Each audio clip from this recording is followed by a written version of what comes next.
क्यों south pole को छू पाना ऑलमोस्ट इम्पॉसिबल है।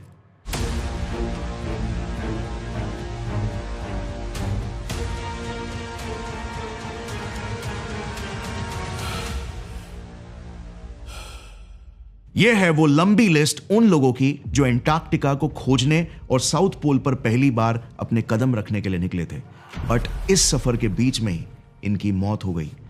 इंसानों ने लगातार 100 सालों से भी ज्यादा समय तक साउथ पोल में अपने कदम रखने की कोशिशें की, बट कोई उसके आसपास भी नहीं आ पाया, और जो ज्यादा करीब चले भी गए तो जैसे उस लिस्ट में हमने देखा, वो इस सफर के बीच में ही गायब हो गए। इंटरेस्टिंगली, पिछले 70 मिलियन सालों से साउथ पोल पर ठहरा हुआ यह सफेद रेगिस्तान एंटार्क्टिका सिर्फ 200 साल पहले ही इंसानों की नजरों में आया। मतलब जस्ट इमेजिन, जब ब्रिटिशर्स इंडिया पर राज कर रहे थे तभी भी दुनिया ने एंटार्क्टिका को देखा तक नहीं था। दुनिया के इतिहास की किताब में एंटार्क्टिका वो आखिरी पन्ना है जो अंत तक किसी ने पलटा ही नहीं था।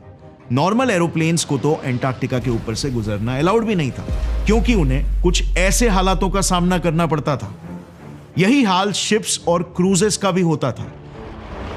तो चलिए फ्रेंड्स, आज हम इतिहास के आखिरी पन्ने को पलटकर इस ठंडे कब्र के नीचे दबे सारे राजों का ताला तोड़ते हैं और देखते हैं कि इस दुनिया के सबसे बड़े सीक्रेट वर्ल्ड में आखिर क्या छुपा है।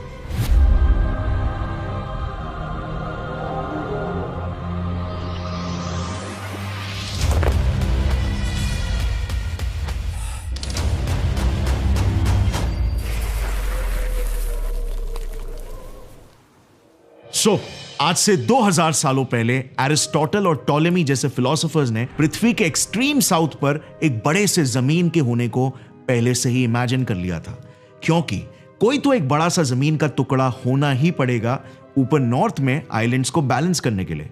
यह मिस्टीरियस जमीन जो सभी के इमेजिनेशन का विषय थी, को लैटिन नाम दिया गया टेरा ऑस्ट्रेलिस इनकॉग्निटा, यानी कि द अननोन सदर्न लैंड।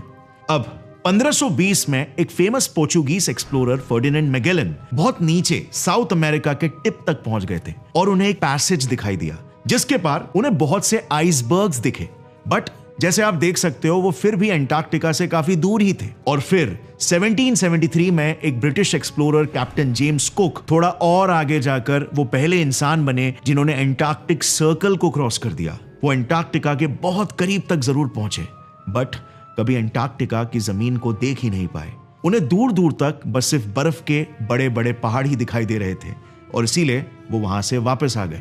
और फिर जाकर 1820 में एक रशियन एक्सप्लोरर फेबियन गॉटलेब वॉन बेलिंगशॉसन के जरिए दुनिया को पहली बार यह पता चला कि साउथ में दूर से दिखती बर्फ की ऊंची ऊंची चट्टानों के ऊपर छुपकर एक पूरा कॉन्टिनेंट बसा हुआ है।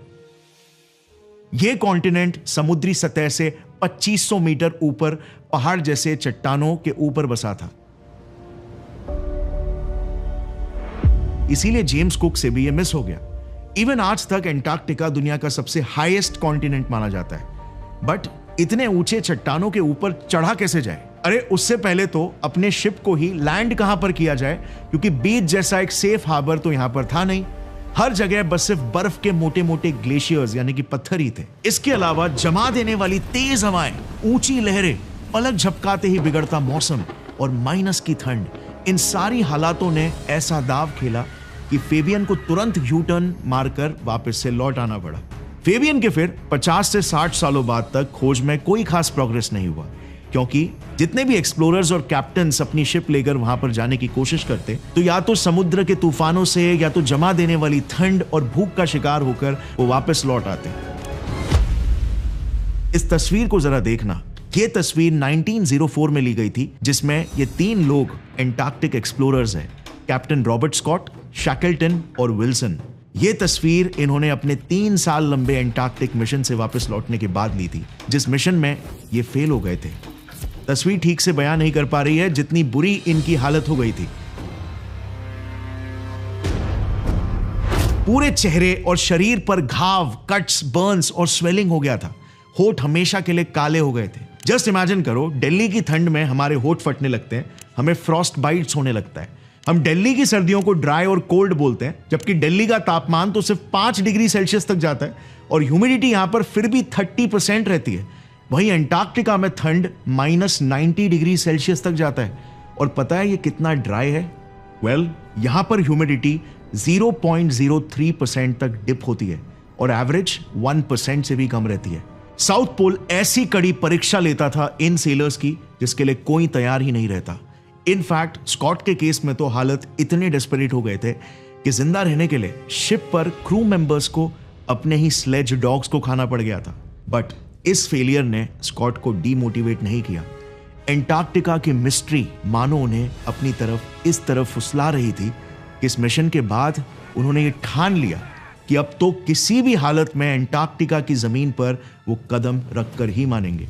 और सिर्फ इतना ही नहीं, बल्कि वो एंटार्क्टिका के एकदम सेंटर में साउथ पोल पर भी अपने देश का फ्लैग लहरा कर आएंगे। और यही हासिल करना उनके जिंदगी का अल्टीमेट पर्पस बन गया। फाइनली साल 1911 में लगातार 1 साल की लंबी यात्रा के बाद रॉबर्ट स्कॉट अपने 4 क्रू मेंबर्स के साथ एंटार्क्टिका पहुंच ही गए। और वहां से फिर साहस बढ़ाकर एक्सट्रीम तूफान और ब्लिजर्ड्स का सामना करते हुए उन्होंने आखिरकार साउथ पोल की जमीन पर अपने पांव को रखा। यह एक ऐतिहासिक मोमेंट होने वाला था। स्कॉट के जिंदगी भर का सपना वहां पर सबसे पहले पहुंचने का सच होने वाला था। बट जैसे ही वो वहां पर पहुंचे, अनफॉर्चुनेटली उन्होंने देखा कि ऑलरेडी एक नॉर्वेगियन फ्लैग वहां पर गड़ा हुआ था। नॉर्वे के एक experience polar explorer rolled Amundsen और उनकी टीम ने बेहतर प्लानिंग और प्रिपरेशन से बस 1 महीने पहले ही साउथ पोल तक का पूरा सफर तय कर लिया था। रोल्ड एमंडसन ने रॉबर्ट स्कॉट को हरा दिया था और वो पहले इंसान बने जिन्होंने साउथ पोल को टच किया। और उसके बाद जो घटना घटी, उसने वापस से एंटार्क्टिका के असली रंग दुनिया के सामने ला दिए। निराशा में थके और हारे रॉबर्ट स्कॉट और उनकी टीम जब अपने जहाज से वापस आ रहे थे तो बर्फ के एक बड़े से तूफान में फंसकर उनकी पूरी टीम ने एक एक करके वहीं पर अपने दम तोड़ दिए। और मैंने आपको शुरुआत में जो लिस्ट दिखाई थी, उस लिस्ट में भी रॉबर्ट स्कॉट के इस मिशन टेरा नोवा एक्सपीडिशन का जिक्र है, जिसमें वो सारे एक्सप्लोरर्स बर्फ में हमेशा हमेशा के लिए दफन हो गए। पूरी दुनिया ये समझ चुकी थी कि जितना मुश्किल एंटार्क्टिका पर लैंड करना है, उससे भी कई ज्यादा चैलेंजिंग है वहां पर बस कुछ ही दिनों के लिए सरवाइव करना। बीबीसी ने अपने 2020 में पब्लिश्ड इस आर्टिकल में एंटार्क्टिका को एक फ्रोजन ग्रेवयार्ड बुलाया, क्योंकि रॉबर्ट स्कॉट की बॉडी तो उन कई अनफिनिश्ड और फेल्ड एक्सपेडिशंस वाले सेलर्स की बॉडीज के ढेर में बस एक ही बॉडी है। आज भी कई बॉडीज एंटार्क्टिका के क्रिवेसेस और ग्लेशियर्स में धंस चुकी है, जो कभी लोगों को मिली तक नहीं और ज्यादा लोग उन्हें ढूंढने भी नहीं गए।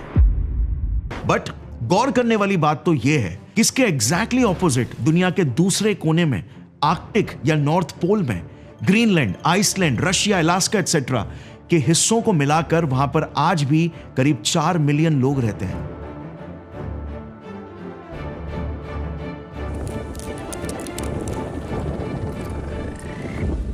बढ़िया, एंटार्क्टिका में कोई भी परमानेंट पॉपुलेशन नहीं रहती। इनफैक्ट पूरे लैंड एरिया पर तो जानवर तक नहीं रहते।